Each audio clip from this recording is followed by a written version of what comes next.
Hi, welcome to Engineering 160A, Studio Session 3.2, Waveform Simulator using the MathScript node and the XY graph.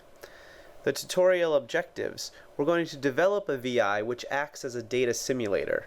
The program will simulate the acquisition of sampled data similar to how a computer data acquisition device would operate in an actual experiment. We're also going to further explore the power of the MathScript node and discuss our third type of figure, the XY graph.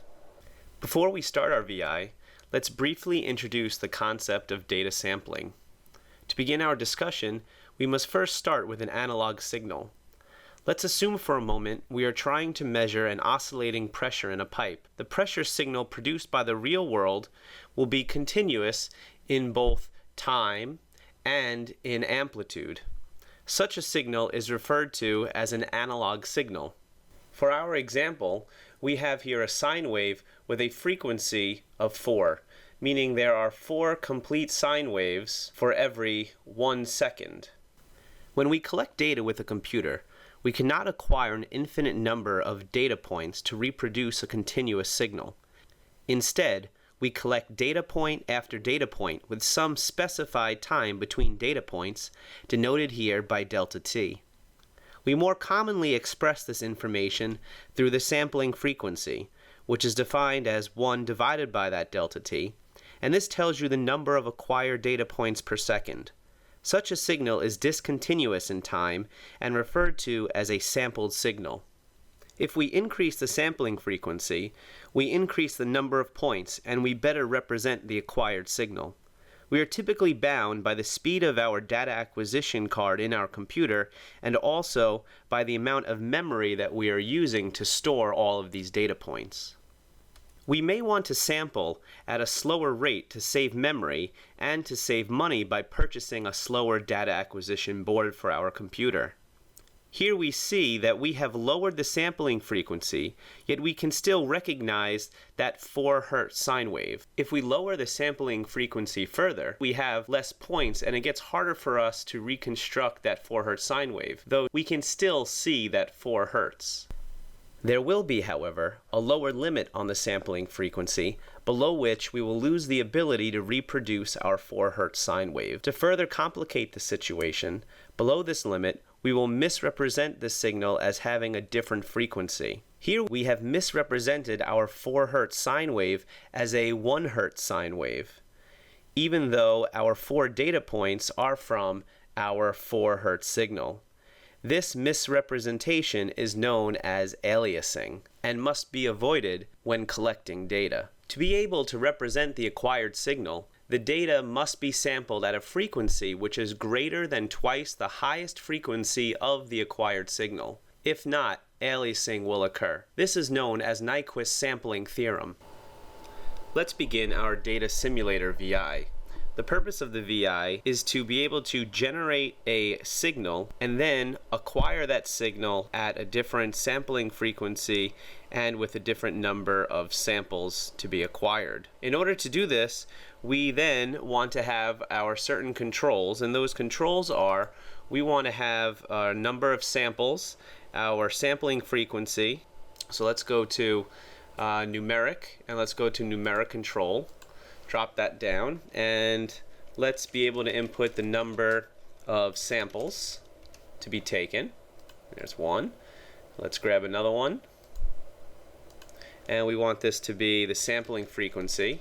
Grab another one, our frequency, so this is the actual frequency of the signal to be acquired, and lastly the amplitude of that signal. For me to easily make this look a bit nicer, I can highlight all of the controls, and I can come up here to align objects, and I can align them with the left edge, and that puts them all together. I can also go here to distribute objects, and I can say equally space them, and now they're all equally spaced. All right, in addition, I want to be able to view the signal that I generate and that I sample. I'm going to now grab our third type of graph, which is our XY graph. Our XY graph has an input of X's and Y's and plots them on a Cartesian axis. Okay, let me jump across to my block diagram here, and I have all of my controls, and I'm going to line them up the same way I did on the front panel. distribute them evenly vertically, and I want to be able to generate my sine wave using our math script node. So again, right click, go to structures, grab our math script node,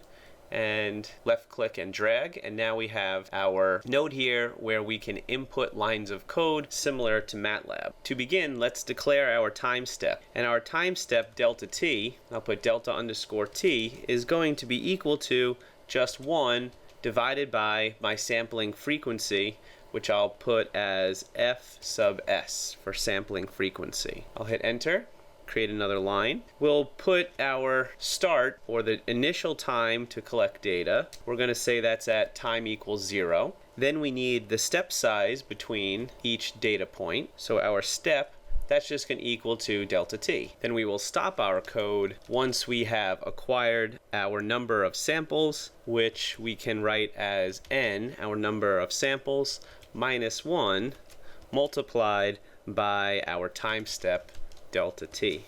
Now let's create our time variable. We'll call that t, and that's then just going to vary from our start time, or 0, going in increments of the step size we chose, which is our delta t, all the way up to our final time, which we called stop. Then let's generate our sine wave, and we'll call x equal to some amplitude a times the sine of 2 times pi times the frequency times that time t. So that's our standard form of a sine wave. You will notice a couple of the lines here have a red X next to it. This means that it contains a variable or an input that has yet to be defined. So let's go ahead and define all of our inputs. Okay, let's right click on the left side, go to add input, and the first one we'll put n, which is our number of samples. So let me hook up my control number of samples to n. Then we have our sampling frequency, add input, and that we called f underscore s, and I'll hook up my sampling frequency. Then I have my frequency f, and lastly my amplitude a. The outputs that I want are going to be the time and the actual value of the sine wave, which we called x.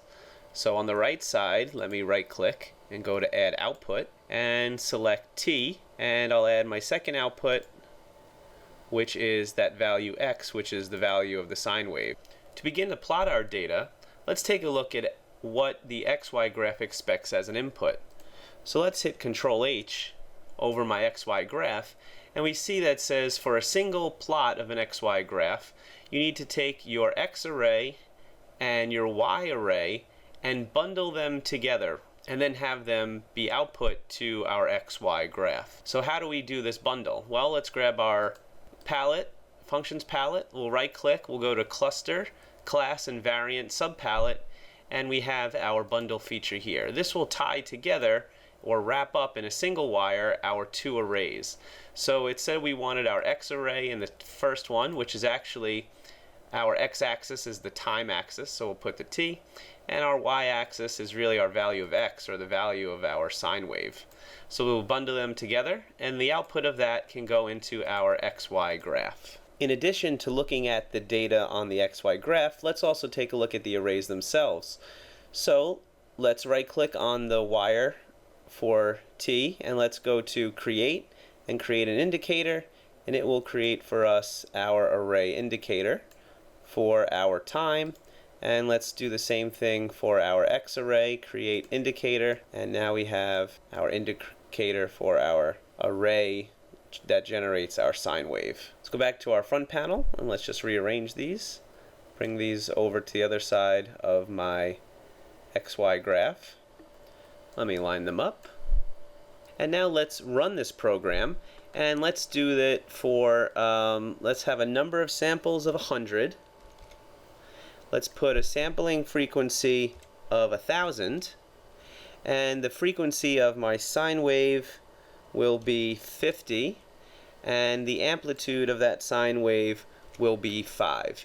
And what we'll notice is our sampling frequency is higher than twice the frequency of the signal itself, and therefore we will satisfy Nyquist sampling theorem, and we will be able to reproduce the exact signal. So let's hit run, and there we have our sine wave, which has a frequency of 50 and an amplitude of 5.